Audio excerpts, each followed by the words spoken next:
Hi, and thanks for joining me as I go through and talk about the Building Thinking Skills Beginning Level Book 2 by the Critical Thinking Company. And this book is geared towards ages 4 or 5. I do want to give a big shout out and thank you to Critical Thinking Company for sending me this book in exchange for my honest review. I will be linking down below to a link to their special offers page, so go ahead and check that out if you're interested. And if you like this kind of content, please go ahead and like and subscribe so that you get my future videos and help me build up my channel. First, so this book is geared towards ages 4 and 5. The level previous is ages 3 and 4. And it is a pretty hefty book. It's 236 pages, so it is pretty significant. Quite a bit of material for you to work through. It's a little bit pricier than some of the other logic books that I have seen out there, but for the amount of pages you get, it is really not. So this runs about $30 on their site, and for comparison, something like Lollipop Logic that you would find on Rainbow Resources, I found for about $15 to $16, but those are really only 65 to 70 pages. So for the amount of material you're getting, this is actually quite a good deal. And they do offer their books in an ebook format as well. So if you want to get an ebook and print it, that's also an option, which I like. And I believe, I'm not sure, but I think their ebooks might be a couple dollars cheaper as well. So these books, I think, are really good books for teaching your child a little bit of independent thinking skills, a little bit independent working skills, because when you're teaching a child to work independently and learn independently, you're teaching them to take instructions, follow those instructions to the end, right? That's independent work, independent learning. And so while these books are not geared toward handing your child and letting them do it on their own, because this is for quite a young set of children, I do think they kind of foster that skill in that you are giving your child a set of instructions and you're there, you read the instructions to them, and then they have to use their brain to think and logic and figure out what is supposed to be done. And you're there to help them, but I think it's really developing some of those same skills. So I actually like that because I desire to teach my children how to learn independently, both because I think it's a really good skill and because I'm going to need it with multiple children that I'm homeschooling. So I really enjoy logic and puzzles and figuring things out and kind of finding the loopholes. And so I really want to pass that love on to my child. And I'm really enjoying, so we are currently doing the beginning level 1 right now with her, and she really likes it. It's at the right level for her. It's not too challenging, but it does challenge her, but it's not frustrating challenging. And she's really enjoying it. And after looking through this book, I'm really excited to go into this one soon with her as well. So I am going to turn the camera on and go ahead and give you a look inside. All right, so here we have the book, and I'm gonna just open up and kind of let you see inside, get some examples of kind of how they do their logic. And their table of contents is laid out a little differently than a lot are. Instead of being like in order of page number, it's divided by skill set or concept, which is kind of nice because they mix and match their skills and concepts throughout so that it's not like just a chunk of one and a chunk of another. You do a few of one and then you do something else and they kind of refresh and come back and cycle through the skills. So they list, you know, this one's in 2, 3, 4, 5, 6, 7, 8, 9, and then they go to 36, 42, 58, 167. So you kind of see throughout where all these is. So if you're interested in a particular skill or concept, you can go look at that and find it. So I do like that. And then they have a brief section about this book, just talking about kind of the basic things that your child will need to know that were addressed in level 1 or book 1 of this beginning level. Your child will need to know colors, shapes, type of line, position, a few things like that. And then it also talks about how it's common for kids at this age to really guess a lot versus using logic, and kind of that's what this book is designed for, is to help your child use logic versus just guessing. And then how to use it, that this is really intended to be used with a focus on what the child gets right, with a focus on encouraging and helping your child versus requiring that if they get stuck, don't require that they just struggle through. Give them help, give them the clues. It's supposed to really bring joy and fun to this topic. And so really focusing on positive feedback and the joy of problem solving. And I've marked just a couple of places so you can kind of get a view through the different sections of the book, kind of just see how it progresses. And I'm going to just flip through a little bit in each of these spots. So as you can see, it is in full color, which is really nice, especially for this age.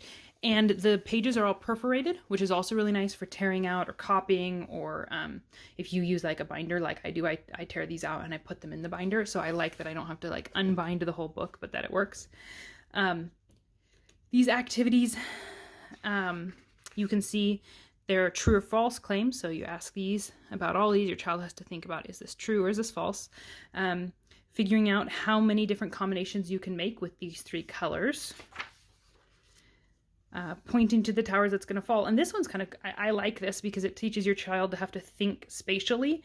And if your child had struggled with something like this, you could always pull out blocks and make a tower that replicates this and see if it falls. So a lot of these, I think you could really take tangible shapes or items and replicate some of them. If you were having trouble and you had a child who needed a little bit more hands-on, you could get those little pattern squares and maybe do some of this with that if you needed to. They have a lot of classifying or following the rule, so your child has to think about the rule and what does or doesn't fit. Analogies, so the blue goes through the red arch and turns red. The green goes through the yellow arch. What should it be? The circle inside the square turns to a square inside the circle. So the circle inside the triangle should be. Pointing to what is different, so noticing the differences in things. And then pointing to each red triangle that is next to a large blue circle. So not just a red triangle, not just next to a blue circle, but having to figure out the combination. And again, another rule. And these pages are pretty thick. They're really good. I think they're really good quality. So that's not really a concern. They're not thin. You don't see a lot of shadowing through the page, which is really nice. And they do encourage throughout the book, really, that you focus, or they do encourage, at least in some of their other curriculum, I haven't necessarily seen it in here, but other materials, that you encourage and accept any answer that is a logical conclusion. So as you don't have an answer key, if they can defend it logically, then it's a good answer. So in this, again, you have making different combinations and how you have a child to do that. Explain how you make different combinations. Compare the objects and name 5 differences. So noticing what is what and how things differ from each other and being able to explain it. Finding what fills in patterns, what is missing, what should fill it in.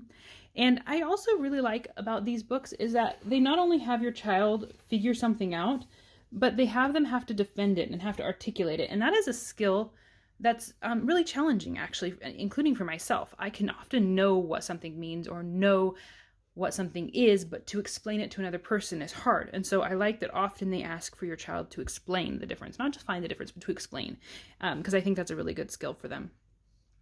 So here you are drawing or crossing out circles to make each set of squares in a row the same. So trying to make these the same by adding or subtracting. So again, spatial awareness or following directions, this is labeled. And you can see in the corner, they're kind of labeled with the skill that they are. But put a dot inside the square, but outside the circle, right? Put a dot inside the circle, but outside the square. So having to follow some pretty specific instructions. Following directions above, under, between. So some spatial awareness again. Finding the mistake, which is also good. It's one thing to know what's correct. It's another thing to be able to find the mistake and fix it. Again, another finding the mistake, finding which ones are the same. And not just mirrored, but the actual same if you put them side by side. So kind of having to mentally rotate a little bit, which I like. And this is kind of categorized as comparing. And then again, figuring out sequences and what belongs in the sequence. Figuring out the number. This one's kind of fun. The number of triangles, right? So you have 1, 2, 3. You have 4. You have 5. You have 6. And I'm like, did I miss any? But, helping your child think beyond just what they see to what are all the possibilities.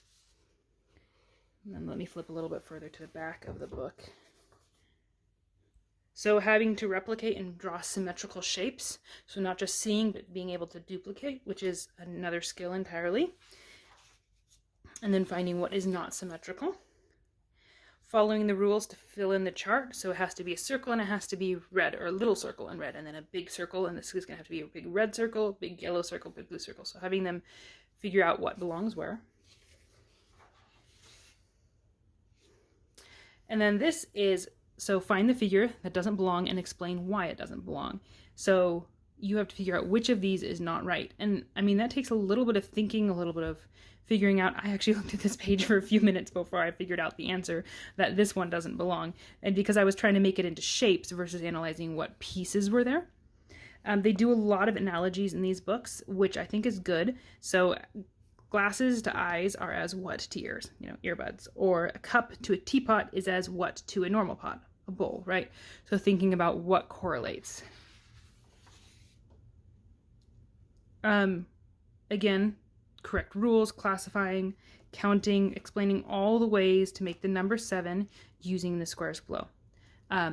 So that gives you just kind of an idea of what is inside these books.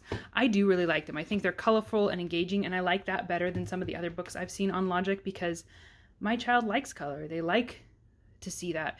The black and white is kind of boring and kind of becomes all the same and all monotone. So I like that it is engaging, especially at this early age. So that is the inside of Building Thinking Skills Beginning Level Book 2 by Critical Thinking Company.